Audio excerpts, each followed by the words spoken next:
बैल व शेतकरी यांचे नाते मित्रत्वाचे असते. त्यात बैलाची सेवा व त्यांच्यावर लावलेला जीव हा शेतकऱ्याला नेहमीच आठवणीत राहतो. त्यात बैलाच्या मृत्यू ही मनाला चटका लावणारी घटना ठरते. अखिल भारतीय कृषी वसंत प्रदर्शन यासारख्या देश पातळीवरील स्पर्धेत संपूर्ण भारतात देवणी या जातीमध्ये 2 वेळा प्रथम क्रमांक मिळवणाऱ्या व महाराष्ट्रात सलग 5 वेळा प्रथम क्रमांक मिळवणाऱ्या जनार्दन चव्हाण यांच्या घराण्याची शान असलेली राजा या देवणी वळूचे आज वृद्धापकाळाने दुःखद निधन झाले आहे. यावेळी चव्हाण कुटुंबियावर शोककळा पसरली आहे. आज आमच्या चव्हाण घरात खूप मनाला चटका लावणारी घटना घडली.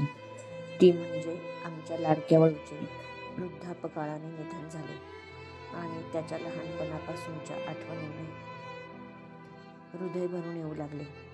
राजा आमचाच नव्हे तर पूर्ण परिसरातच एक नावाजलेला होता. बैल आणि शेतकऱ्याचे नाते फार फार जिव्हाळ्याचे असते.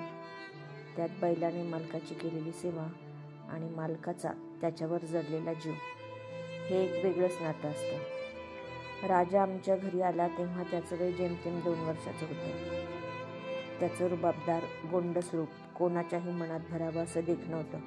म्हणूनच आम्ही त्याचं नामकरण राजा असं केलं. त्याचा तो पांढरा शुभ्र रंग, रुबाबदार चाल पाहून आम्हाला त्याचा खूप खूप अभिमान वाटे. त्याच्या या देखणेपणामुळे आणि त्याच्या रुबाबदार चालीमुळे आम्ही त्याला प्रदर्शनात पाठवायचं ठरवलं आणि त्याने तालुक्यातच नव्हे तर पूर्ण देशात आपला ठसा उमटवला. बैलाच्या कुळात जन्म घेतला. आम्ही त्याचं नाव राजा ठेवलं. पण तो राजासारखाच वाढला, राहिला. पण एकदाही मानेवर त्याने जीव घेतला नाही. जातानाही तो अगदी शांतपणे गेला.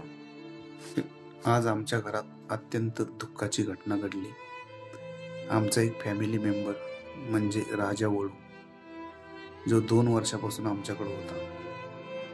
त्यांनी भारतात 2 वेळा नंबर आणला, महाराष्ट्रात 5 वेळा.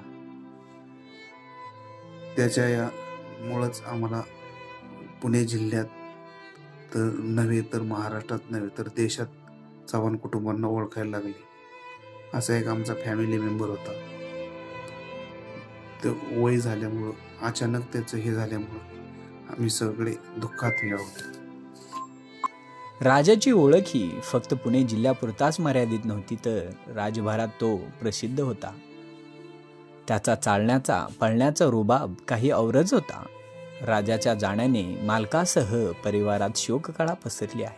प्रतिनिधी महाराष्ट्र 24 तास पुणे.